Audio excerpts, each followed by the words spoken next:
Atta Halilintar dan Aurel Hermansyah bahagia pertama kali Ramadan bersama Amena. Langsung ajak sang anak salat tarawih bareng. Bulan Ramadan kini telah tiba.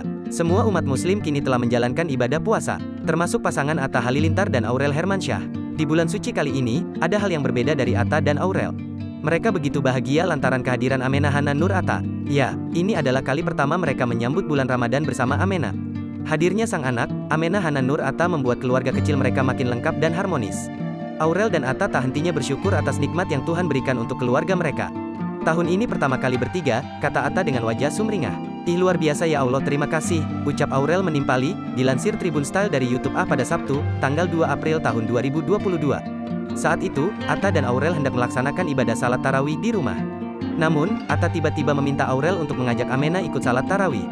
Sayang mending anaknya ikut salat tarawih deh di sini, pinta Atta pada Aurel. Yah, nggak ngerti kan dia juga beb, sahut Aurel. Bukan tanpa alasan, Atta ingin mengajak putrinya salat tarawih agar Amena bisa ikut